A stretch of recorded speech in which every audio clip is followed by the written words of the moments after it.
किती छान सुंदर पद्धतीने प्रश्न पण विचारला गेलाय आणि त्याचं उत्तर पण सांगितलं जातंय. हे पाहिजेच रेकॉर्डिंग. बरं ठीक आहे.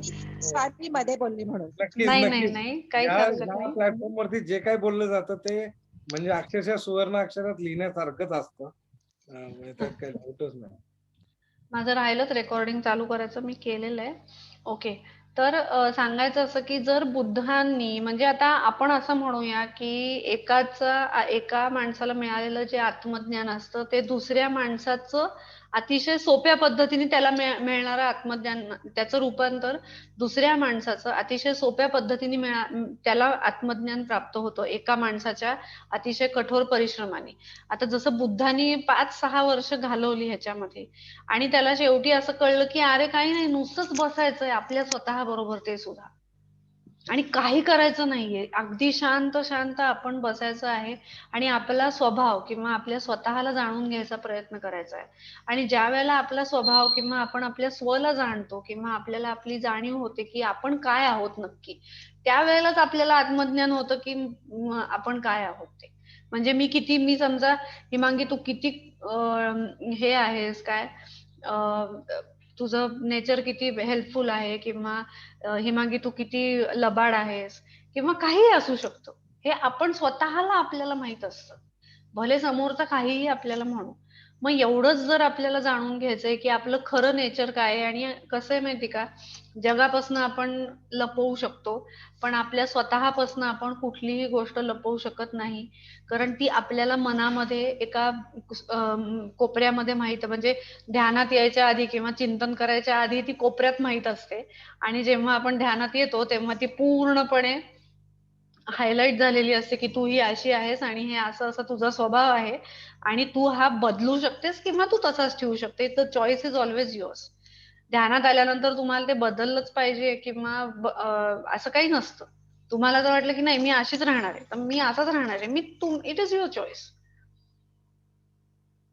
तर ह्या गोष्टी ज्या आहेत सगळ्या की तुम्ही तुमचं शरीराकडे लक्ष द्या, हे करा ते करा, डोळ्यांकडे लक्ष द्या, असं करा, ह्या सगळ्या खूप किचकट प्रोसेसेस आहेत. आणि ह्या प्रोसेसेस फक्त आपण काही जर एखादा स्पेसिफिक आजार असेल की तो हिलिंग होत नसेल त्याचं त्या माणसाचं, तर आपण त्याला गाईड करू शकतो की तू ह्या पद्धतीने करून बघ.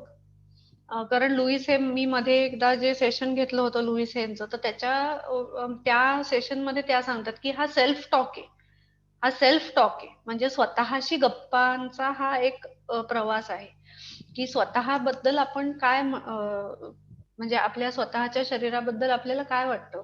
तर बऱ्याच पुरुषांना किंवा स्त्रियांना सुद्धा, असं काही नाही की फक्त स्त्रियांना, पण पुरुषांना सुद्धा स्वतःच्या शरीराची अतिशय लाज असते, प्रचंड प्रमाणात त्यांना लाज वाटते. कोणाचे केस कुरळे असतात तर त्यांना कुरळे नको असतात, कोणाचे केस सरळ असतात तर त्यांना सरळ नको असतात, कोणाला टक्कल असतं, कोणाला दाढीच येत नाही किती वर्ष झाली तरी, कोणाला दाढी हवी असते. असे आपले स्वतःचेच आपल्याबद्दलचे अनंत गोष्टी असतात. मग लुईस हे म्हणतात की तुम्ही जे जन्म घेतलेला आहे, ज्या याच्यामध्ये तुम्ही घेतलेला आहे जन्म, जसं शरीर तुम्ही धारण केलेलं आहे, तर त्याच्याबद्दल तुम्ही तुमच्या मनामध्ये कृतज्ञ भाव असायला पाहिजे आणि त्या शरीराचा तुम्हाला प्रचंड आदर असला पाहिजे. कारण आत्मा जो असतो त्याला कुठलेही अनुभव घेण्यासाठी तुम्हाला शरीराची गरज पडते. नाही तर त्याला लॅपटॉपला मी हात सुद्धा लावू शकणार नाही लावू शकणार हात, मी जर आत्मा असेल फक्त तर, आणि शरीर नसेल तर. त्यामुळे वेगवेगळ्या गोष्टी असतात म्हणजे हा घेण्यासाठी. तर प्रश्न एवढा सगळा जर किचकटपणा म्हणजे मला सांगायचा उद्देश हा आहे की एवढा सगळा किचकटपणा करायची गरजच नाहीये. आणि विपश्चना याचा अर्थ विशेष पद्धतीने पाहणे. पश्चन म्हणजे काय की विशेष पद्धतीने आयुष्याकडे पाहणे. म्हणजे काय, थर्ड आय ओपन होणे सुद्धा म्हणजे काय आहे की आपल्याला ही जाणीव होणे की आपण खरंच इथे का आलेलो आहे. तर फक्त जन्म घेतला, आई बापाच्या पोटी अभ्यास केला, शिक्षण झालं, लग्न झालं, म्हणजे नोकरी केली, मग लग्न झालं, मग मुलं झाली, मग मुलांची शिक्षण, मग मुलांची लग्न आणि त्यांची नातवंड, आणि मग एक दिवस आपण असेच कुठेतरी खुर्चीत बसल्या बसल्या नाही तर कुठेतरी आपण मरून जातो. आपल्याला कळतही नाही की आपण का आलो आणि कुठे गेलो. तर विशेष पद्धतीने आपल्या आयुष्याकडे पाहणे म्हणजे थर्ड आय ओपन होणे, याचा अर्थच काय असतो की आपल्याला हे कळणे की आपण काय करत आहोत आणि प्रत्येक क्षणामध्ये जागृत राहणे, जागृती येणे आपल्याला, ह्यालाच थर्ड आय ओपनिंग किंवा ह्यालाच विशेष पद्धतीने म्हणजे पत्रीजींचंच हे आहे. आणि मला हे खूप पटतं. थर्ड आय ओपन होणे म्हणजे पास्ट प्रेझेंट फ्युचर दिसणे किंवा हा माणूस काय आहे ते, ह्या सगळ्या गोष्टी वेगळ्या आहेत. पण तुम्ही पास्ट प्रेझेंट फ्युचर दुसऱ्याचं किंवा स्वतःचं कधी बघाल, जेव्हा तुम्हाला आधी आपण काय आहे हे कळलं पाहिजे ना. नंतर आपलं फ्युचर ठीक आहे, उद्या मला दिसलं की मी पंतप्रधान होणार आहे, पण आता मला काही कळत नाही, मी काहीही करू शकत नाही, मग ठीक आहे, दिसून उपयोग काय? पुढे कधी होणार आहे, काय होणार आहे मला माहित नाही, मग त्या फ्युचर मध्ये जगण्यात काहीच अर्थ नाही. आणि समजा पास्ट लाईफ बघितलं, समजा मागच्या जन्मी मी मोठी कुठल्या तरी व्हिक्टोरिया राणी होते समजा मी, काय उपयोग आहे ते मागच्या जन्मी व्हिक्टोरिया राणी होते मी, हे मला कळलं, ते सगळं मला पटलं, पण आत्ताच काय? आता मी ह्या जन्मी हेमांगी बेलसरे आहे, माझी मातृभाषा मराठी आहे, मी पुण्यात राहते आणि मी आता इथे ध्यानाचा क्लास घेत आहे. मला आता 2 मुलं, एक नवरा नोकरी करतो, तो आम्ही पीएमसी मराठी सगळं आपण चॅनल आपला सगळ्यांच्या सगळ्यांच्या सहकार्याने आपण तो सगळ्या लोकांपर्यंत नेत आहोत हे सगळं ज्ञान. एवढंच मी आता काम करते. मागच्या जन्मी मी राणी व्हिक्टोरिया होते, ह्याचा आता मला काही फायदा होणार आहे का? काहीच होणार नाहीये का? मी त्यांच्या इथे जाऊन त्यांच्या वंशजांना सांगितलं, म्हणजे त्यांचे जे आता वारस आहे, किंवा मी राणी व्हिक्टोरिया होते बरं का, ते म्हणतील आम्ही काय करू, जा तुम्ही जिथनं आलात तिथे गपचूप बसा. म्हणजे हे इतकी गमतीची गोष्ट आहे. त्यामुळे पास्टचा काही उपयोग नाही, फ्युचर काय आहे आपल्याला माहित नाही. So you have to accept the present and live in the present moment. तुम्हाला अतिशय आनंदाने जे जसं आहे ते स्वीकारून त्याच्यात उत्तम जे काय आपण करू शकतो चूज, त्याच्यामध्ये तुम्हाला प्रयत्न करणं गरजेचं आहे. आणि दुसरं तुमच्या प्रश्नाचं उत्तर, हिलिंग करायचं नाही. हिलिंग ही कला नाहीये. तुम्ही सेल्फ हिलिंग कराल, इट इज अलाउड. पण ज्या वेळेला तुम्ही दुसऱ्याचं हिलिंग करायला जाता, त्यामुळे त्यावेळेला तुम्ही हे जे विश्व आहे, ज्याच्यामध्ये काही ठराविक कॉन्ट्रॅक्ट चाललेली आहेत, प्रत्येक मुंगीचं दुसऱ्या मुंगीशी, किंवा एका माणसाचं दुसऱ्या माणसाशी, किंवा एका डासाचं दुसऱ्या डासाशी, एका वाघाचं दुसऱ्या वाघाशी किंवा हरणाशी, हे सगळे कॉन्ट्रॅक्ट मध्ये बांधलेले आहेत आपण सगळे. एक विशिष्ट सायकल मध्ये आपण सगळे बांधलेलो आहोत. ज्या वेळेला तुम्ही दुसऱ्याचं हिलिंग करायला जाता, त्यावेळेला तुम्ही ह्या कॉन्ट्रॅक्टचा भंग करता. You interfere in the work of the universe. त्याचा जो भोग चाललेला असतो, तो त्याच्या कर्मामुळे, किंवा त्यांनी ते चूज केलेलं आहे. आता एखाद्याला समजा डोकं दुखतंय, तर त्यांनी ते चूज केलेलं आहे की माझं आज खूप डोकं दुखणार आहे या दिवशी, इतकं की ते मला सहन होणार नाहीये. तुम्ही जर माहितीये, म्हणजे तुम्ही जर त्याला हील करायला गेलात, तर त्याची डोकेदुखी बरी होईल नाही होईल माहित नाही, पण त्याची डोकेदुखी तुम्ही हील करायला गेलात म्हणून तुम्हाला काहीतरी वेगळं भोगावं लागणार आहे, हे 100%. बट आपला भाव तर इथं चांगलाच आहे ना.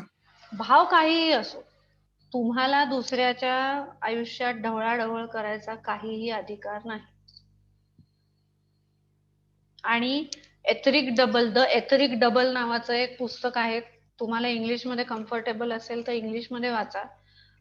एथरिक बॉडी म्हणजे आपली जी बाहेरची जी हे असते, काय म्हणतो आपण त्याला, सूक्ष्म देह म्हणूयात आपण त्याला, म्हणजे ऍस्ट्रल जी हे आहे, तर बॉडी आणि एथरिक आणि ऑरा या 3 गोष्टी आहेत, राईट. तर ती जी एथरिक बॉडी जी आहे, तर ज्या वेळेला तुम्ही दुसऱ्याला हील करायला जाता, त्यावेळेला त्याचे जे काही एनर्जी ब्लॉक्स असतात किंवा काही जे असतं ते तुम्हाला अटॅच होतात आणि तुम्हाला ते भोगावे लागतात. हे सायंटिस्टनी प्रूव्ह केलेलं आहे, जे थर्ड आय मास्टर्स आहेत किंवा ज्या लोकांनी ह्याच्यावर संशोधन केले. थिओसॉफिकल सोसायटीचं पुस्तक आहे, डॉक्टर आर्थर पॉवेल यांचं. बरीच पुस्तकं आहेत, the soul, the etheric double, नंतर the mental body, the etheric body म्हणून आहे. अशी बरीच थिओसॉफिकल सोसायटीची पुस्तकं आहेत. ॲनी बेझंट यांची आहेत, HP ब्लावत्स्की आहेत. किंवा डॉक्टर CW लेडबीटर आहेत. तर ह्यांची पुस्तकं तुम्ही वाचा. आणि त्याच्यामध्ये त्यांनी स्पष्ट दिलेलं आहे, द एथिक डबल मध्ये त्यांनी स्पष्ट दिलेलं आहे, उदाहरणांसहित दिलेलं आहे की दुसऱ्याचं हिलिंग करायला गेलं तर काय होतं.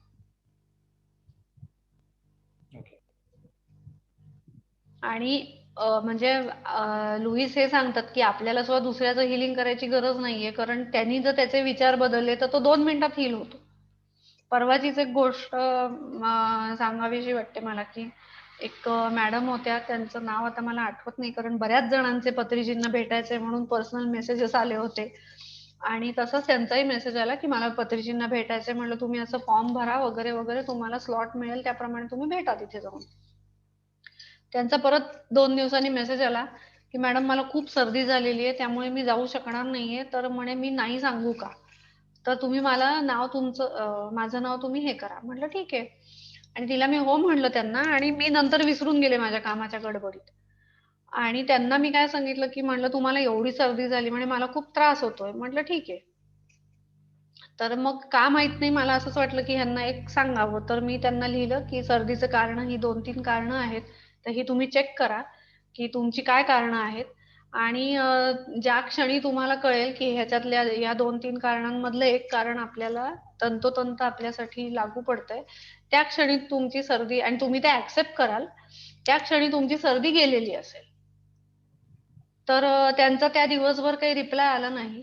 दुसऱ्या दिवशी सकाळी का रात्री, मला असं वाटतं उशिरा, मी सकाळीच बघितलं उठल्यावर, म्हणे मॅडम माझी तुम्ही म्हणलात त्याप्रमाणे माझी सर्दी पूर्ण गेलेली आहे आणि आता मला पत्रीजींना भेटायला मिळेल का? तर म्हणलं हो भेटायला मिळेल, कारण मी विसरले तुमचं हे सांगायचं की तुम्ही येणार नाही, त्यामुळे तुमचा स्लॉट अजूनही ओपन आहे, तुमचं नाव तिथे आहे अजून. म्हणजे एका दिवसात जर आपली विचारांनी सर्दी बरी होत असेल, तर you help that person to change his thinking. तुम्ही त्या माणसाला त्याचा विचार बदलण्यासाठी मदत करा. हिलिंग काय, मी इथे बसूनही हिलिंग देऊ शकते सगळ्यांना, पण मला नाही द्यायचं ना. Why should I waste my valuable energy. Very good. आणि थँक्यू मॅडम. लोकांचं कसं आहे की लोकांना सगळं ऐकतच पाहिजे. त्यांना म्हणलं की हा रुद्राक्ष आहे बरं का, हा घाला गळ्यात, म्हणजे तुला 2 कोटीची लॉटरी लागेल. रुद्राक्ष कितीचा? दे मला 25 लाख रुपये. लोक घर गहाण ठेवून 25 लाख रुपये देतात आणि नंतर त्या माणसाच्या नावाने आरडाओरडा करतात की अरे ह्यांनी मला फसवलं. अरे पण तुला कळत नव्हतं का? असा तो सगळा विषय आहे. त्यामुळे भगवद्गीतेत सांगितल्याप्रमाणे उद्धरेत आत्मानाम, स्वतःच्या आत्म्याचा स्वतः उद्धार करायचा, दुसऱ्याच्या मागे लागायचं नाही. त्याचे भोग काय आहेत ते तो भोगत राहील. आपलं जे आहे ते आपण आयुष्य चालू ठेवायचं. Okay, thank you madam. अगदी बायकोला सुद्धा हिलिंग द्यायचं नाही, नवऱ्याला द्यायचं नाही, मुलाला नाही, आईला नाही, बाबांना नाही. बाहेरची माणसं तर लांबच राहिली, पण घरात सुद्धा कोणालाही हिलिंग करायचं नाही. त्यांचं त्यांना let them evolve, may it be painful. त्यांचा उद्धार त्यांना करू देत. ओके, आताशी तर माझा या दृष्टीने प्रवास सुरू होतोय. सो मग मी ऍटलिस्ट त्यांना गाईड जरी करू शकेन का फ्युचर मध्ये, की म्हणजे जसं तुम्ही म्हटले की त्या सर्दीची 3 कारणं तुम्ही त्यांना सांगितली. सो जर का एखाद्याचे भोग आहेत आणि ते नक्की कशामुळे ते त्यालाही माहित नसतं, सो म्हणजे हे इव्हेंच्युअली कळू शकतं की ऍटलिस्ट आपण त्यांना गाईड तरी करू की हा तुम्ही हे करून बघा किंवा तुमचा हा विचार बदला, ही हो, चूक मग ते कराच ना झालेली असू तुम्ही. ते मी शकते. तुम्हाला तेच सांगते की तुम्ही गाईड करू शकता ना त्यांना. ओके, गाईड पण मला त्या लेवलला जायचं असेल तर ते त्याच्यात काही लेवलचा प्रश्न नाहीये. लुईस याचं पुस्तक फ्रीली अवेलेबल आहे सगळीकडे. ते PDF फाईल अवेलेबल आहे. ते वाचून सुद्धा कळू शकतं का? हो, ते त्याच्यात लिहिलेलं आहे सगळं की सर्दी झाली तर काय होतं, कॅन्सर कशामुळे होतो, ट्यूमर कशामुळे होतो, तुमचा हात उजव्या अंगठा का कापला, उजवा अंगठा कापला तर त्याचा अर्थ काय, करंगळी कापली डावी तर त्याचा अर्थ काय, हे सगळं त्याच्यामध्ये लिहिलेलं आहे तिने. त्याच्यात लेवल कुठली गाठायची काहीच प्रश्न नाहीये. ते पुस्तक PDF डाउनलोड करायचं. You can heal your life सगळ्यांकडे अवेलेबल आहे. कोणी इथे दाखवलंय? येस, गायत्रीने मला वाटतं दाखवते, गायत्री इथे. हे पुस्तक सगळ्यांकडे अवेलेबल आहे. तुम्ही मराठीमध्ये सुद्धा ते अवेलेबल आहे. कुठेही क्रॉसवर्ड्सला म्हणा किंवा तुम्ही ऑर्डर देऊनही ते मागवून घेऊ शकता. आणि त्याच्यामध्ये हे सगळं लिहिलेलं आहे आणि त्याप्रमाणे तुम्ही लोकांना गाईड करू शकता, सांगू शकता की बाबा रे हे विचार करून बघ. You can पुस्तकाचं नाव heal. आहे you can heal your life. Marathi नाव पण तेच आहे. मराठी, हिंदी, तेलुगू, तमिळ कुठलंही तुम्ही घेतलं तरी you can heal your life, Louise Hay. Thank you madam. I think मी खूप वेळ घेतला. फक्त जर का आपल्या आता म्हणजे ही जी करोनाची सेकंड वेव्ह आहे याच्यामध्ये बरेचसे माझे क्लोज रिलेटिव्ह सुद्धा इन्व्हॉल्व, म्हणजे त्यांना इन्फेक्शन झालंय. तर अशांचं म्हणजे असं बरेच जणांचा प्रश्न असेल बेबी, तर त्यांना आपण काय सल्ला दिला पाहिजे किंवा how we can do something for them, याचा फक्त म्हणजे बाकी माझा काय प्रश्न नाही. करोनाची जी पहिली वेव्ह जी आलेली आहे किंवा करोना किंवा कुठलंही पॅन्डेमिक एखाद्या स्पेसिफिक रिझनसाठी येत असतं. त्याच्यातली ही करोनाची जी वेव्ह आलेली आहे, जी पत्रीजींनी सांगितलं आहे की करुणा म्हणून, किंवा करुणा संपलेली आहे आपल्या सगळ्या लोकांच्या आयुष्यातनं, असं झालेलं आहे. आणि लोकांनी ते रिअलाइज करावं. आणि जे मी बघितलेलं आहे, तर मी पत्रीजींचं मी जास्त सांगू शकत नाही, कारण त्यांचं कसं आहे की त्यांचं वेगळ्या लेव्हलचं किंवा त्यांचं बिगर पिक्चर, किंवा जसा गुरु मोठा असतो तर त्याचं हे पण ब्रॉड व्ह्यू पॉइंट त्याचा खूप ब्रॉड असतो. पण माझी जी काय थोडीफार बुद्धी आहे किंवा जे काय मी बघितलेलं आहे, तर त्याच्यातनं मी तुम्हाला सांगते की करोना हे जे आहे तो मेनली तुमच्यामधली जी भीती आहे आणि तुम्ही ज्या भीतीने जगत आहात सगळे, तुम्ही म्हणजे सगळी ही आपली जी ह्युमॅनिटी आहे, तुम्ही म्हणजे तुम्ही नाही सगळे एक जे आपलं हे जे विश्व एका ठराविक ह्याच्यामध्ये चाललेलं आहे, भीतीमध्ये सगळे जगतायत की उद्या काय होईल, आज जर मी पैसे कमावले नाहीत तर उद्या काय होईल, किंवा आज जर मी एवढं सगळं घरात सामान भरून ठेवलं नाही तर उद्या काय होईल, उद्याचं नाही मिळालं तर काय होईल. नंतर प्राण्यांची अमानुष कत्तल चाललेली आहे, त्याला कोणालाही काहीही फरक पडत नाही. लोक वेड्यासारखी मारतायत. आता 81 दिवसामध्ये 13 वाघांचा मृत्यू झालेला आहे. आणि India is a country which is famous for tiger, हे काय म्हणतो आपण त्याला, हो नाही हंटिंग नाही, त्यांनी सांगितलं की टायगर रिझर्व सगळ्यात इंडियात जास्त आहेत. आणि भारतामध्ये जर टायगर रिझर्व आहेत तर मग भारतामध्ये 81 दिवसात 13 वाघांची हत्या करण्यात आलेली आहे, किंवा 13 वाघ मेलेले आहेत. कसे काय मरतात, म्हणजे आपल्या लोकांना काळजी नाही आणि फक्त सरकारला नाव ठेवून उपयोग नाही.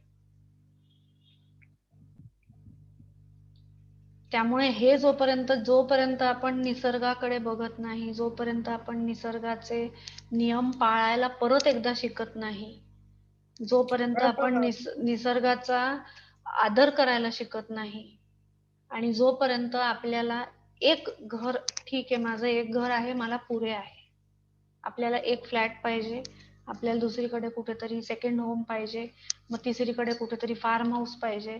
फार्म हाऊस अशा ठिकाणी पाहिजे की जिथे ग्रीनरी असेल, कोणीही जाणार येणार नसेल. अरे प्रत्येकच जण जर फार्म हाऊस घ्यायला गेला तर मग काय तिथे पण शहरच होणार आहे ना.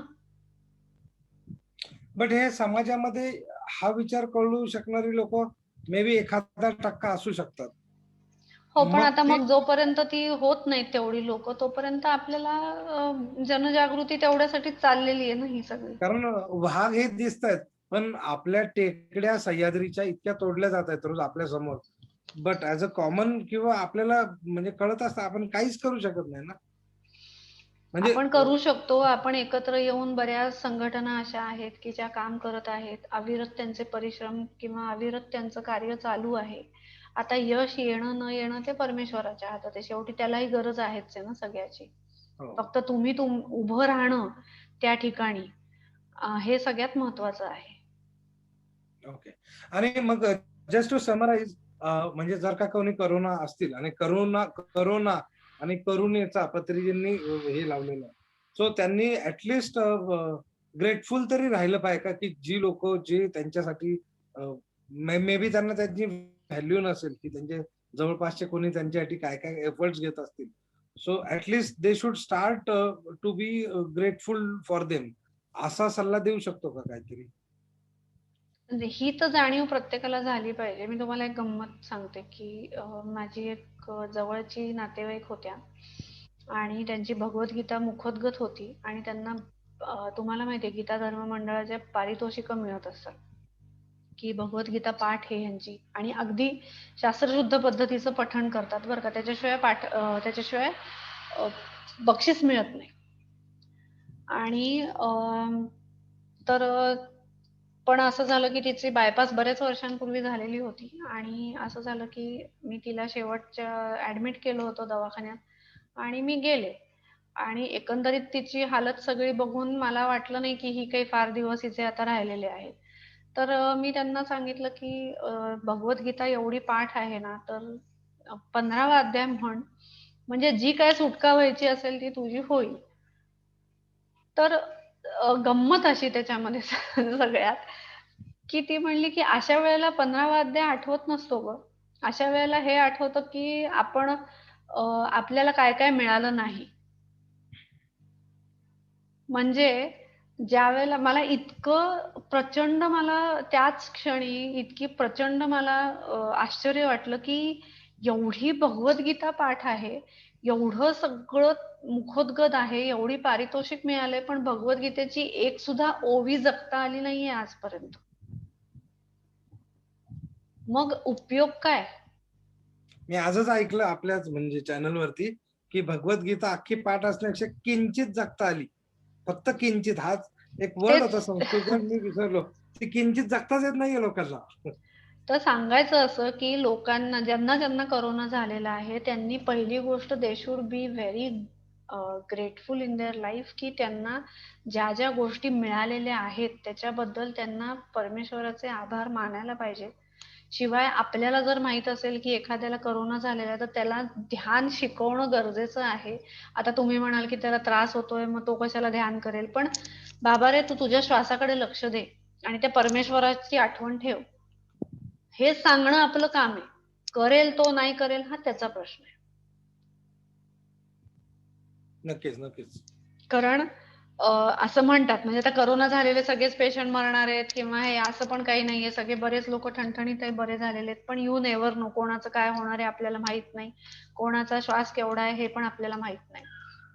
त्यामुळे आपल्याला म्हणजे पत्रीजींना मी एकदा सांगितलं होतं की सर, मला जर हे असं सगळं मी बघत असणार आहे आयुष्यभर, की हा आज मरणार आहे, हा उद्या त्याचं काहीतरी होणार आहे, तर म्हणलं हे मला एक तर दाखवता कशाला, आणि म्हणलं दाखवलं तर मी काय करायचं. तर म्हणे तुला जर त्याच्याशी बोलायची वेळ आली तर तू त्याला जाऊन सांग की बाबा रे, ध्यान कर, तू तुझ्या श्वासावर लक्ष दे, किंवा तू त्या परमेश्वराच्या कायम जवळ राहा, किंवा तू त्याच्या जर तुम्ही जप करत असाल तर त्या जपामध्ये तरी तुम्ही राहा, ज्या वेळेला तुम्हाला अतिशय बरं नसेल, किंवा ज्या वेळेला तुमच्या आयुष्याची दोरी तुम्हाला असं वाटत असेल की बिकट झालेली आहे. तर यू बी इन सुमिरन करो, सुख में सुमिरन सब करे, दुःख में करे ना कोई, दुःख में सब करे, सुख में करे ना कोई, सॉरी. तर सांगायचं असं की प्रत्येक क्षणी you have to be there. परमेश्वर हा आपला योगक्षेम जो आहे तो योगक्षेमम वाहाम्यहम, हे जे त्यांनी सांगितलेलं आहे की मी तुमचं सगळं योगक्षेम, म्हणजे मीच तुम्हाला सगळं या ह्याच्यातनं नेतो, फक्त माझ्या तुम्ही चरणी लीन राहा. आणि सुखामध्ये आपल्याला आठवत नाही, दुःखामध्ये आपल्याला खरं तर आठवायला पाहिजे, पण दुःखामध्ये सुद्धा असं बऱ्याच वेळेला होतं की त्यावेळेला बुद्धी होत नाही. आणि मी खूप लोकांचं हे बघितलेलं आहे, म्हणजे मला असं वाटतं की त्याच्यामध्ये मला हेच झालेलं आहे, बहुतेक प्रावीण्य प्राप्त झालेलं आहे, की ज्या वेळेला लोक शेवटच्या त्यांच्या टप्प्यावर असतात, तर त्यावेळेला ते इतके उदास आणि अतिशय दीनवाणे झालेले मी बघितलेले आहेत, की आता मला काही बदलताच येणार नाहीये, मी काय करायला आलो होतो आणि मी काय केलेलं आहे. म्हणलं आत्ता बदला, नाही ग म्हणे वेळ निघून गेली. म्हटलं अरे बापरे, हे असं का सांगतात.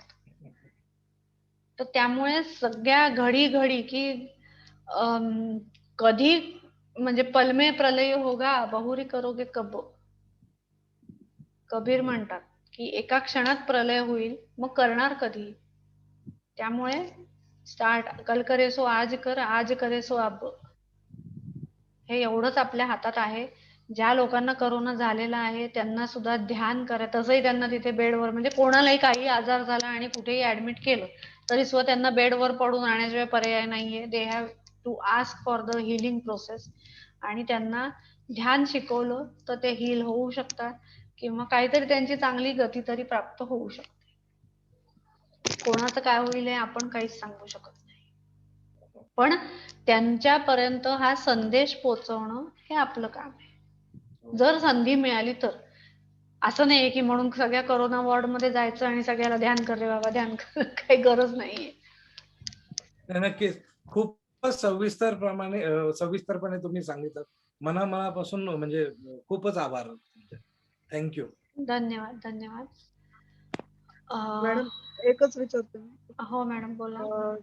आपण प्रार्थना करू शकतो का इतरांसाठी? काय? प्रार्थना करू शकतो का इतरांसाठी? म्हणजे हिलिंग नाही पण प्रार्थना तरी करू शकतो. ह्या माणसाला सद्गती मिळो ही प्रार्थना करू शकता तुम्ही. जो जे वांछील तो ते लाहो, जसं हे म्हणतात आपले ज्ञानेश्वर महाराज, पसायदान जे आहे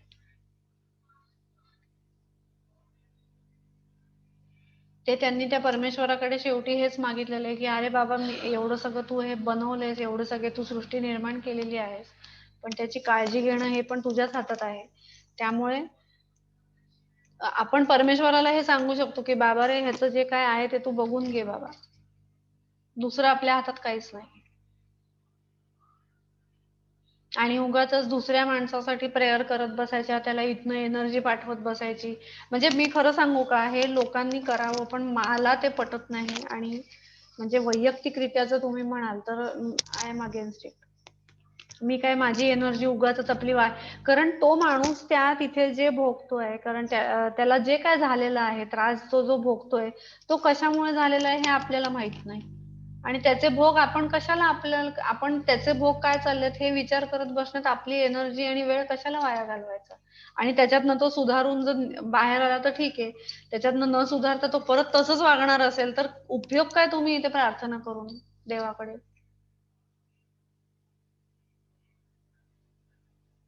आणि अगदी स्पष्ट शब्दात सांगायचं झालं तर एखादा माणूस जर बेडरिडन आहे, कोणाकोणाला बेडसोर झालेले असतात, कोणाचं वय अतिशय जास्त असतं किंवा अगदी कमी वयामध्ये सुद्धा लोकांना बेडसोर्स होतात, लोळा गोळा होऊन पडलेले असतात लोक बेडवर. मग त्याच्यासाठी तुम्ही प्रार्थना करत राहणार का की बाबा रे हा बरा होऊ दे. हा ठीक आहे, तरुण माणूस असेल तर यू कॅन ऍटलिस्ट ट्राय. पण जर वयस्कर माणूस असेल आणि तो जर त्याच्यातनं बरा होणार नसेल तर उगाचच त्याला, म्हणजे मग तुम्ही त्याला खाली खेचत आहात. त्याची जी वरती जायची जी त्याची हे आहे, इच्छा आहे, कारण मनातनं त्याला माहित असतं की चला मला हे थोडंसं भोगायचंय आणि मी आता मुक्त होणार आहे. पण तुम्ही काय करता, आपण सगळेजण प्रार्थना करतो की नाही ह्याचं बरं होऊ दे, चांगलं होऊ दे, मग हा उठून चालू दे, कोमातनं बाहेर येऊ दे. अरे तुम्ही कशाला त्याचं हे करता, जे चाललंय ते बघा ना साक्षी भावानी. इमोशनली कशातच अडकून पडू नका, डिटॅच राहा सगळ्यापासून. ज्याचं जे चाललेलं आहे ते त्याचं चालू द्या. Stay away from all the drama, stay away from all, don't create dramas and situations unnecessary. एखाद्या माणसाने चूज केलंय की मी 10 महिने कोमात राहणार आहे, राहू द्या ना त्याला. तुम्ही कशाला त्याच्या बरं व्हायची वाट बघता. त्याला जर बरं व्हायचं असेल तर तो बरा होईल, त्याला जर जायचं असेल तर तो जाईल. फार तर फार काय करू शकता तुम्ही, एक त्याच्या छातीवर नाही तर बेंबीवर पिरॅमिड ठेवू शकता.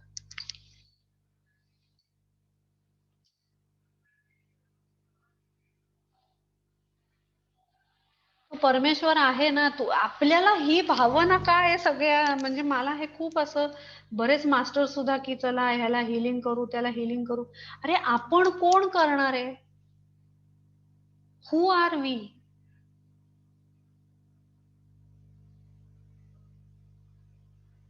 आपण कोणीच नाहीये. त्या परमेश्वराने आपल्याला साधं रक्त तयार करता आलेलं नाहीये माणसाला अजूनही. आलेलं आहे का? नाही. आणि आपण म्हणतो की मी जग बदलणार आहे. अरे त्या एवढ्या परमेश्वराने एवढं सगळं बनवलंय, काहीतरी त्याचं प्रयोजन असेल, काहीतरी त्याचं प्रोव्हिजन असेल, काहीतरी त्यांनी विचार केला असेल प्रत्येक मानवाबद्दल. So let it be, let live आणि लेट लिव्ह. आनंदाने जगा आणि दुसऱ्यालाही मदत लागली तर अवश्य मदत करा. पैशांनी करा, पैसे नसतील तर त्याच्या घरी जाऊन तुम्ही सेवा शुश्रूषा करू शकता, त्यांनी मदत करा, काही हरकत नाही. You should always help. समोरचा माणूस म्हणला की तू माझ्या घरी जेवायला येऊ नको, पण आपण आपलं मन मोठं असेल, आपण सांगू शकतो की पण तू ये बरं, माझ्या घरी परवा आहे कार्यक्रम, तू माझ्या घरी जेवायला ये, आपण म्हणू शकतो. We can be our self. समोरचा माणूस कसा आहे बघ.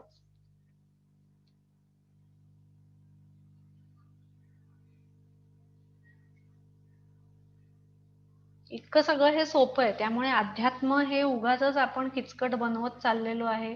हे करा, ते करा, मग असं केलं पाहिजे, मग तसं केलं पाहिजे, मग तो आपण द्वैत आहे, ते अद्वैत आहे. अरे देवा, कोणी एवढा विचार केलाय? माझ्या डोक्यात तर हे म्हणजे मला असं वाटतं की हा काही नको. मला कोणीतरी विचारलं, पुस्तक वाचलं काय तू हिमांगी? मी म्हणलं हो वाचलं. म्हणे ह्याच्यात ह्या पानावर हे लिहिलेलं आहे. म्हणलं हो, काय लिहिलेलं असेल? म्हणजे तुझ्या लक्षात नाही का? म्हणलं खरं सांगू का, ते त्याच्यातल्या ज्या गोष्टी वाचल्या त्या मी सगळ्या इम्प्लिमेंट ज्या केल्या आणि ज्या नाही आवडल्या त्या सोडून दिल्या. इतकं सोपं आहे म्हटलं. त्यामुळे एखाद्या पुस्तकातनं एक 2-4 गोष्टी तुम्हाला इम्प्लिमेंटच्या मिळू शकतात. लुईस हेचं एक अपवाद आहे बरं पुस्तक, की ज्याच्यामध्ये बऱ्याच गोष्टी तुम्ही इम्प्लिमेंट करू शकता आणि त्यामुळे ते खूप सुंदर पुस्तक आहे. पण सांगायचं असं की फार किचकट आणि खोलात जाऊ नका, स्वतःला फार उगाचच इकडे तिकडे जखडत बसू नका. आयुष्य सुंदर आहे, आनंदाने आपल्या कुटुंबाबरोबर जगा. एवढंच सगळं सार आहे. Everything is easy, everything is simple, and what is simple that is the truth. जे कॉम्प्लिकेटेड आहे, मग तुम्हाला कोणीतरी काहीतरी फसवतंय. Don't go there. आज आपला खूपच वेळ झालेला आहे, तर आता आपण जे मेन आपलं काम आहे, मेडिटेशन, स्वतः बरोबर बसणे, हे आपण सुरुवात करूया. सगळ्यांनी चष्मे काढून ठेवायचे आहेत. तुम्हाला कम्फर्टेबल असेल तर तुम्ही चष्मे घालूनही बसू शकता, माझी काहीच हरकत नाहीये. पण आपल्याला काही समोर बघायचं नाहीये, आपल्याला अंतरात बघायचंय, त्यामुळे चष्मा काढायला काही हरकत नाही. डोळे मिटायचे आहेत, शांतपणे सुखासनात बसायचं आहे.